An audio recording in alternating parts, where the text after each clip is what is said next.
Alright, now we're going to go over the GI and the GU, genitourinary stuff. So first we'll start with the GI. So with this, one of the more common problems in your geriatric patients is going to be constipation. It's frequent, but that shouldn't be our first go-to initial assumption when they have acute abdominal pain because, look for things that have a higher mortality rate first. AAA, dead bowels from ischemia to the mesenteries, things like that. Things that are also not good. When we are assessing these patients, we want to make sure that we're looking for food and fluid intake.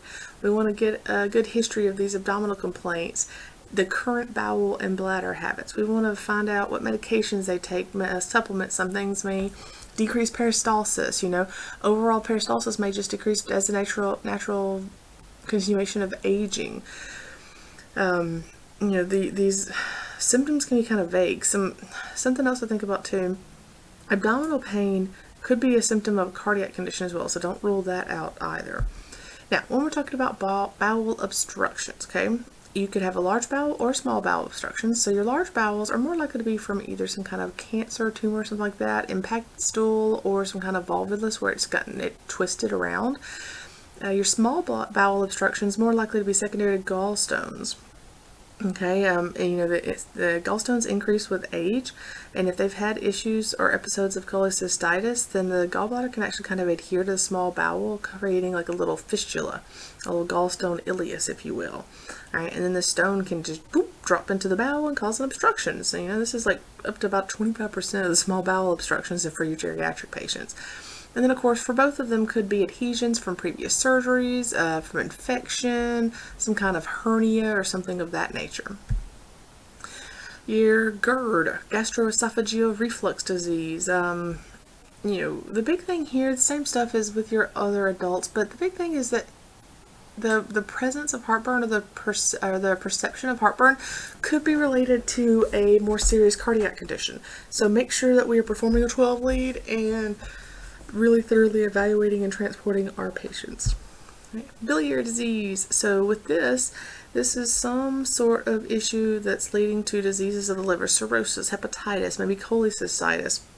Your signs and symptoms, of course, jaundice, which are going to be a little more pronounced in your paler patients. Fever, which the older they are, the more or the less likely you are to perceive a fever, or it may be more of like a very low-grade fever. They may have right upper quadrant pain, may or may not refer to the upper back or shoulder. It may be absent. They may not have pain at all, depending on their underlying causes. They may have some vomiting or nausea. You may need some pain management here. Be careful though, because with your elderly patients, they may not be able to compensate as well from the cardiovascular and respiratory changes associated with your opiates, or more potent opiates. Just be careful with that. Your peptic ulcer disease, main risk factors, regular NSAID use, having a H. pylori infection, other medications, social factors, high stress, that kind of stuff. Some personality types are more prone to a little bit of stress there. Your main symptom is dyspepsia that improves immediately after eating and then comes back hours later. So some other causes of this could be just acid reflux in general, gastritis, and gastric cancer. Now the biggie, this is the one that we go out on a fair amount with your patients, GI bleeds. And they are more common with advanced age. They're almost always from either physiologic changes or pathological process that's impacting the GI digestive system. Okay, so the normal aging part of it, you've got decreased vascular tone, you've got thinned epithelial tissues, which makes them a little more likely to have get damage to the gastric lining, which means they're more likely to bleed. They may take more medications that alters your coagulation, which makes them more likely to bleed. So just that all of that combined just makes them a little more prone to GI bleeds. Now, so your sources are going to vary, all right? The signs and symptoms vary pretty widely based on the location of the bleeding, more so than the origin, okay? So if you've got bleeding in the esophagus, this is most commonly associated with your varices, esophageal varices, and alcohol abuse. They'll have like very violent vomiting that has pretty much no food and large amounts of bright red uncoagulated blood. If you've got bleeding from the stomach, which is associated often with peptic ulcer disease, it's usually going to be a red or a darker kind of coffee ground emesis. Smells nothing like coffee though. Right? If you've got bloody stool, this usually is indicative of a lower GI bleed. That stool is going to be kind of dark and tarry. Alright, so it's been digested some. If it's bright red blood in the stool, that's usually from a large intestine or rectal bleed, and that could be like a diverticulitis, large bowel obstruction, anal fissures, hemorrhoids, all kinds of fun stuff, right? The darker the blood, the further the distance between the bleeding site and the exit hole. Good rule of thumb. Alright, your upper GIs. This could be from the esophagus, from the stomach, from the duodenum. It could be a severe true medical emergency, okay? They have high risk complications, high risk of death. We can't determine the upper GI bleeds without an endoscopic exam. We can't do endoscopies in the field, right? So we get a good history. We're going to see if they're taking NSAIDs or alcohol consumption, any vomiting, any evidence of cirrhosis of the liver, things like that.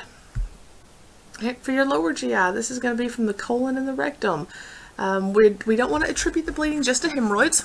The source could be a polyp, could be cancer, there's all kinds of other stuff, right? Minor lower GI bleed is usually going to be small amounts of red blood covering the stools or small amounts noticed on toilet paper. That's more likely to be something like a hemorrhoid. But more severe is usually going to have more blood, maroon colored stools, red blood intertwined, maybe even some mucus intertwined with it. Okay, so with your GI bleeds, if your hematocrit and your hemoglobin have decreased significantly, you may need to give blood if you have the option to give blood. If they have a severe GI bleed, they need immediate transport to an appropriate facility to treat for shock. Ultimately, the manager, we can't fix it. They either need medications or surgery. We don't have either one of those that we need to help fix this problem. So signs and symptoms, what we're looking for here are primarily coming from hypovolemia, and keep in mind they can compensate for a good little while if it's a slow bleed until it gets to that point where they are significantly hypovolemic. All right, so we're looking for agitation, dizziness, syncope, hypotension, changes in the mental status. They may also have some underlying diseases that can kind of give us a clue: jaundice, hepatomegaly, constipation or diarrhea, if they have pain while voiding, generalized abdominal pain, that kind of stuff. Now with the bleeding, it's more important to look at the bleeding severity than the cause of the bleeding in the pre-hospital setting. Right, so a slow bleed is characterized more by like emesis with coffee grounds, things like that. Usually in this case, the pulse rate and the blood pressure are going to be more normal. A good brisk bleeding is going to have more hematemesis, over they're vomiting bright red blood, or melena, where they've got that black tarry stools. And that one's more common than pain in and of itself. But our treatment is supportive care and may include pain control if it's applicable. All right, we're recognizing and treating hypovolemic shock and transporting to a facility that can provide your definitive care. Be careful with your fluid resuscitation. Just remember that fluids don't transport oxygen. All right, moving on to the GU. So urinary tract infections. This is probably the most common infection causing sepsis in your geriatric patients. They usually are going to start in a lower urinary tract infection, and then they can spread fairly quickly. They're more common in women, but after age 50, men also have an increased risk of UTIs because of urethral obstruction by the prostate as it progresses.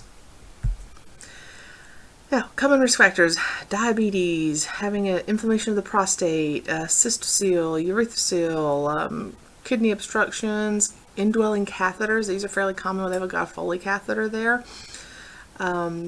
They may present with fever, but remember, the older they get, the less likely they are to have a good fever. Shortness of breath, GI, neurological, poor urinary output's pretty common. Painful urination, increased frequency, and they may even have like hematuria, frequent urges to urinate or difficulty urinate. Their urine often will have a very potent, strong odor. And sometimes, especially if they've got like a indwelling Foley or something, I've seen some of them that look like they had like coffee with creamer in it. They were just so discolored and so opaque. Alright, so if they have an indwelling catheter, we want to look for any sediment in the bag, the opacity, how thin or see-through is that fluid, the color, is there any blood or anything else in there. Your later signs of severe UTI leading to sepsis: hypotension, tachycardia, diaphoresis, and pale skin. So if you get an elderly patient who is altered, may or may not have a fever, but definitely if they have a fever, and they have a Foley catheter, consider a UTI as a cause of sepsis.